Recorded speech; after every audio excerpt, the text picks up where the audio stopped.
Good morning and welcome to the Ask Elsa podcast with me, Elsa Kepi of pleasureforhealth.com, where we talk about anything to do with relationships, intimacy, sexuality, and just generally how do you feel pleasure.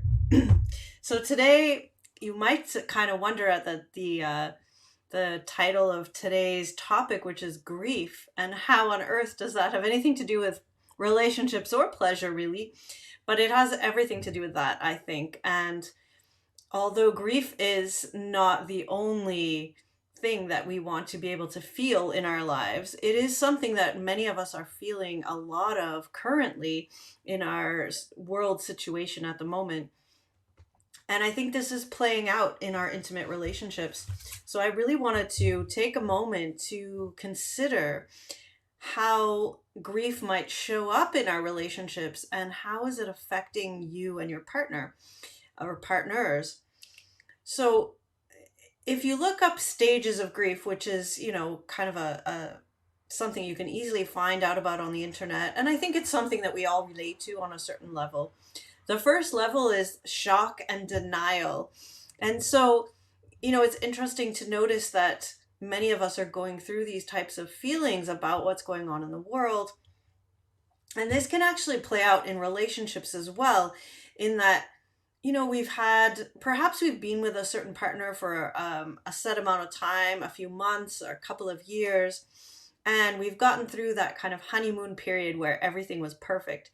And we start noticing about that person that there's some things we're not really liking about them, or maybe that we find super annoying, or that we didn't realize they held a completely different value on a topic that is dear to our hearts.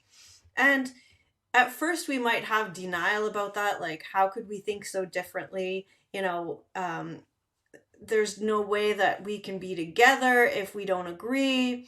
It's kind of like it back in the old days, you never talked about politics and religion at the dinner table, right? Like, it's sort of, we want to be able to have our soulmate agree with us on everything. And that isn't possible and would we even want it to be possible?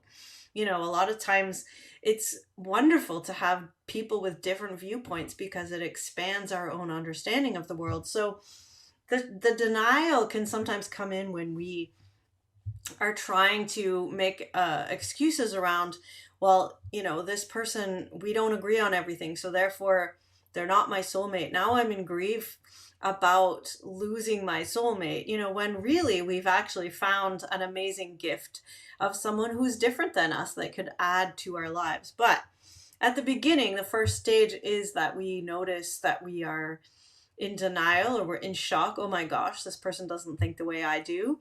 They don't feel the way I do. They don't, want to have the same life goals as I do. I hear that so many times, with couples and singles that I work with, oh, I didn't realize that we had such different life views, and so that is a big grieving.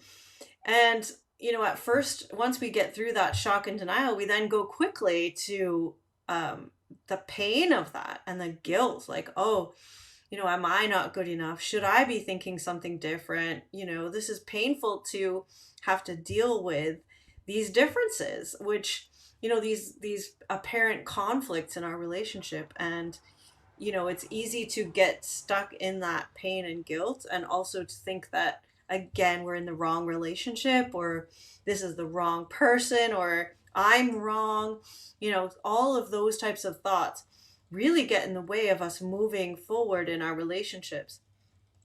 And of course, then we turn to anger or bargaining, well, if you do this, then I'll do that. Or, you get angry at your partner for, why didn't you tell me you thought, these things before we got married, before we got together? Why didn't you tell me you didn't agree with me? Then I would never have gotten with you.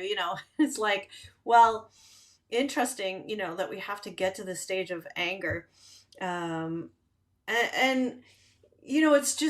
it comes to that place of, like, at each stage of grief that we're going through, what we really have to acknowledge is that we're grieving the loss of our perfect relationship. We're grieving our idealistic vision of what a perfect relationship would look like, of what a soulmate relationship would look like, of what we would look like in relationship. Maybe we're starting to see our own, incongruences. And this can lead to a depression. We get depressed about, oh, this isn't what I thought it would be. Life's not what I thought it would be.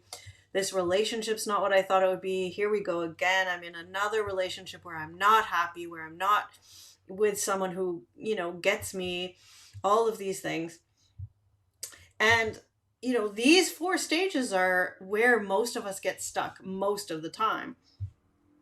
And it takes some dedicated effort to actually move into the next stage, which is kind of that upward turn, that, okay, we can work with this kind of feeling and actually start reconstructing our relationship on a more realistic standpoint, and working through some of the issues that have come up. This is actually a huge time of growth for anyone in relationship that has made it to this stage, to start working on themselves and, on their relationship and committing to that. That's a recommitment of monumental, force. When you get to that, you go through the pain, the denial, the anger, the depression, and you say, no, wait, I am committed to this relationship, and I'm committed to doing the work that it takes to stay in this relationship. That's a huge turning point. And if both partners do that, then you have this amazing opportunity for acceptance, for reclamation, for hope, for, all the things. And that is actually part of the amazingness that is a long-term relationship that you've worked with. But it requires, you to go through all the messiness of the first 4 stages first. And I think, what's interesting is that we kind of don't realize what we're doing. We don't realize that these are the stages of grief. And grief is there. We're grieving the loss of our idealism. We're grieving the loss of the person we thought we married. We're grieving the loss of ourself, that was the who we were yesterday or last month or last year. And we're continually having to revisit, like, who are we today? Who is my partner? How can we move forward? And, rediscovering that. And that really is the exciting part of being in a relationship. But what comes to me is noticing that this is grief. And as much as our society doesn't know how to deal with grief, at least we can put a name on it and recognize that that's what we're going through, and give ourselves some compassion about that. Because going through grief, it takes time. Most of us really understand that grieving takes time, that it takes compassion, it takes self-love, it takes holding space for ourselves and for the relationship to go through this process. And I think most of us, if we put that label of grief on it, don't get so judgmental either with ourselves or anyone else about what's happening. That we're not just angry, we're not feeling guilty, we're not, needing to get out of this relationship. We are grieving, and grieving takes time. And so that, to me, gives us some possibility for creating a space that we can then move to that upward turn, move to that reconstruction of a relationship. So, grieving in and of itself is not the only thing that can transform a relationship. Of course, we could transform through pleasure or through joy, but most of us are not used to actually working with those types of emotions and feelings. And the most we can get to is grieving. And so grieving is a good place to start.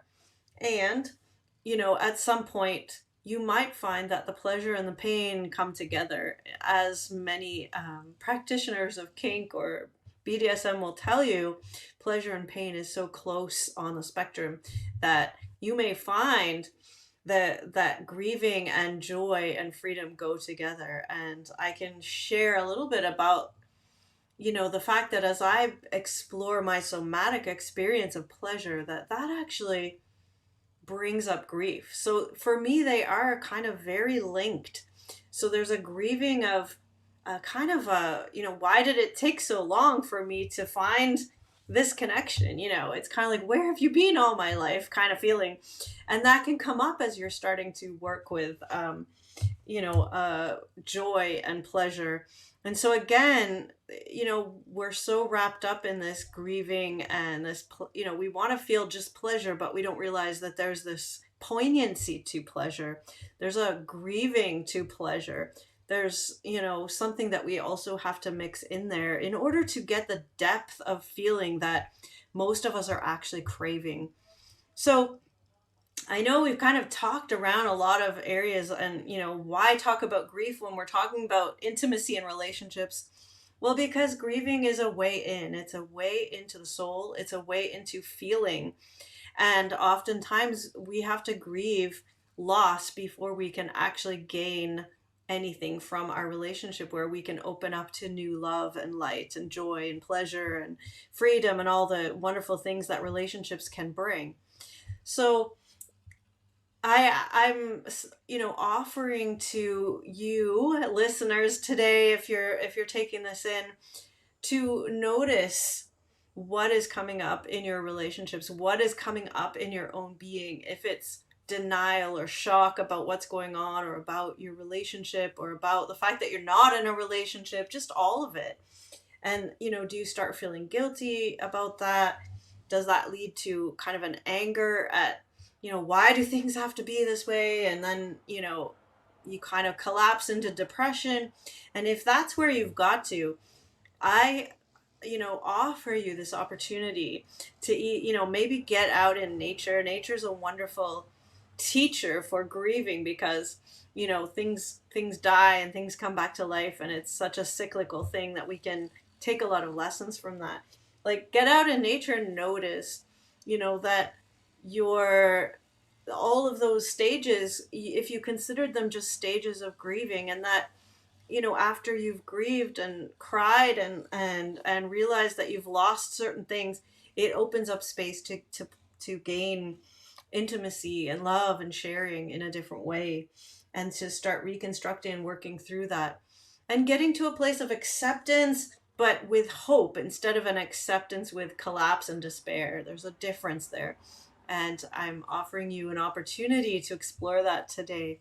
As I did this morning, like I said, in my own body, just to give you an idea of such a simple thing that you can do. Take, as you're lying in bed in the morning, if you've got a few extra minutes, imagine that you're asking your body what it wants. Like, what does it want, as far as touch? I usually go to touch because it's pretty easy. And I noticed this kind of energy moving up my body, and it felt uncomfortable, and it felt a little bit painful, or what I have always interpreted as painful. But today I tried to listen to that in a different way, and it was like, well, that's just energy moving. And what is that actually pointing out? Well, it's pointing out that I did want a certain touch. I wanted to be stroked gently on the side of my breasts. And so, I went through this process in my head of like, well, if I touch myself in that way, that is giving myself that touch. And in some ways, that's a beautiful self-loving gesture. And how does that feel? And that felt really great as far as the touch, but then it brought up the sadness of, well, I really wanted to be able to ask my partner to touch me in that way. And so then I came up to the, well, what if he says no? And the grief of that. And could I actually break through that barrier of, oh, that's going to be too painful to hear a no if that came up. And so, working through all of that, I actually came to, okay, let me work out a way to ask that is embracing of a yes or a no, and of my partner's, autonomy and choice. So I asked, will you touch me like this for 30 seconds? And he was willing to do that. And it was a beautiful, like, I just cried. It was a beautiful embracing of, okay, that was something I wanted. I sat with the feeling. I let myself have the want, which is first. I, attempted and gave myself that, and then also asked someone else. And it was kind of a double double win, right? Because then I can actually meet my own needs, and I can ask and have them met, by somebody who has said yes to that choice in the moment. And I think I would have been okay with a no as well. But it definitely opened up something. And because I was in that process of self discovery and not in a process of blaming, anger, or pain, shaming him because, oh, you never touch me, and oh, how come you don't do this, like, because I wasn't in that place, I got a different answer. So it's very interesting to kind of work with this, and that was maybe took all of 3 or 4 minutes of my morning.